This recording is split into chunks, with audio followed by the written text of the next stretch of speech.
The summer of 1980 brought with it a blanket of nostalgia for Jack Thompson as he returned to Willow Creek, the coastal town of his youth. The salty breeze carried whispers of memories, both cherished and haunting. Jack was no stranger to the tales that shrouded this town, stories of disappearances, a figure known only as the Whistler, and the shadows that seemed to dance on the cliffs at dusk. He hadn't planned on coming back, but the old house where he had grown up was about to be sold. It was time to confront the past, especially the mystery of his father's disappearance 2 decades earlier. A local journalist, Jack had spent years reporting on crime stories, yet nothing had ever gripped him quite like the enigma surrounding his father. As he drove down the winding roads, memories flooded back. Laughter echoing on the beach, his father's reassuring voice, and the day everything changed. Jack's heart raced as he approached the familiar white picket fence that surrounded the dilapidated home. He parked the car and stepped out, the crunch of gravel beneath his feet grounding him in the present, yet the weight of the past loomed heavily. Jack spent the first few days combing through the remnants of his childhood home. Dusty photo albums revealed a happy family before the shadows crept in. But as he dug deeper, he stumbled upon a box tucked away in the attic, filled with old newspaper clippings about the Whistler and the disappearances that plagued Willow Creek in the late 1960s. Each article was a chilling reminder of the fear that had gripped the community. The Whistler was said to be a man who roamed the cliffs at night, a ghostly figure who lured people to their doom with his haunting melody. The stories were wild, yet a part of Jack felt compelled to believe them. His father's last known investigation before he vanished was tied to the very tales that now consumed Jack. Determined to uncover the truth, Jack visited the local diner, a relic of the past filled with weathered patrons. He struck up conversations, hoping to glean information about the Whistler. Most people were tight-lipped, exchanging wary glances as they whispered about the cursed cliffs.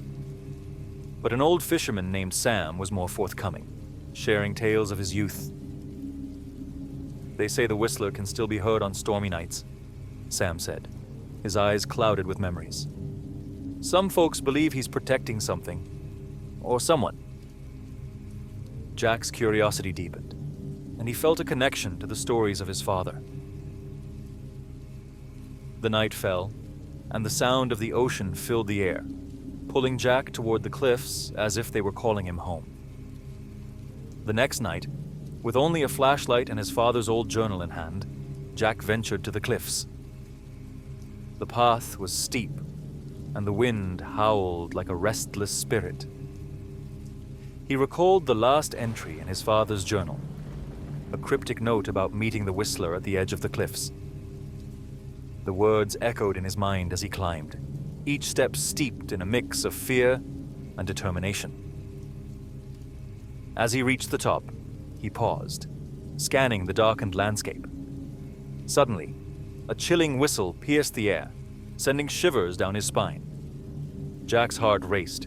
He aimed his flashlight into the abyss, revealing jagged rocks below. The sound seemed to come from everywhere and nowhere, taunting him. In the frenzy of adrenaline, Jack slipped, stumbling toward the edge. Panic surged through him as he regained his balance, his instincts screaming to run. But something compelled him to stay. He turned to the sound of the whistle, venturing further into the darkness, the beam of his flashlight illuminating the rocky terrain. Then, the storm hit. Rain poured down, drenching Jack as thunder rumbled ominously overhead. He darted toward a cave entrance just a few feet away, seeking shelter from the tempest. Inside, the air was stale, but as he wiped the rain from his eyes, he noticed something peculiar: a wooden chest half buried in the sand. With trembling hands, Jack pried the chest open, revealing old photographs and documents. Among them were images of his father with a group of men, their faces etched with worry. But it was the last photo that took Jack's breath away. his father standing next to a figure cloaked in shadows, the unmistakable outline of the cliffs behind them. As the storm raged outside, Jack felt a surge of determination. His father had been onto something, and now he was on the verge of uncovering the truth. Once the storm subsided, Jack meticulously examined the documents. They were records of disappearances, each tied to a local who had gone missing after encountering the Whistler. The last entry struck him hard. It mentioned a meeting at the cliffs, just days before his father vanished. Frustration boiled within him as he raced back to town. He confronted locals who had once been friends of his father, but many had grown defensive. Then, he stumbled upon the local sheriff, a man named Thompson. No relation, but the same name, which made Jack uneasy. Sheriff Thompson had always been dismissive of the Whistler tales, labeling them as urban legends. But Jack sensed something in his eyes, a flicker of fear. "Your father shouldn't have poked his nose where it didn't belong," the sheriff muttered, avoiding Jack's gaze. Jack's suspicions grew. He visited Sam again, who reluctantly shared the truth. The Whistler was once a man, a hermit maybe, wrongly accused of terrible things. But there's a reason he haunts those cliffs, something that people don't want to admit.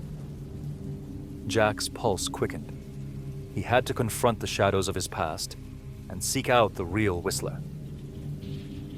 Armed with newfound knowledge, Jack set out to find the truth.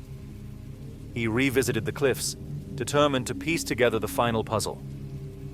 He climbed to the very spot where the photo was taken, his heart pounding as he recalled his father's courage.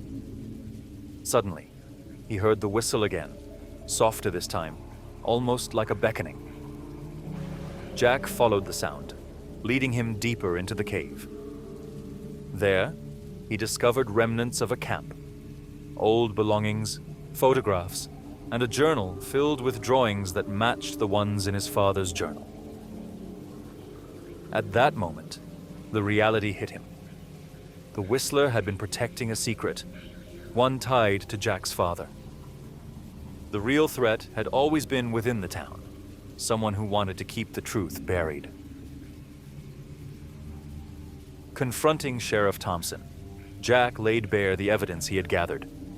The truth poured out, revealing a cover-up that spanned decades. The sheriff had been involved in orchestrating the disappearances, silencing anyone who dared to uncover the past. In a tense standoff, Jack stood firm, finally finding the closure he sought. The townspeople rallied behind him, and together, they exposed the dark legacy that had haunted Willow Creek. As Jack left the town, the sun setting behind the cliffs, he felt a mix of sadness and liberation. He would tell his father's story and honor the truth that had been lost to the echoes of time.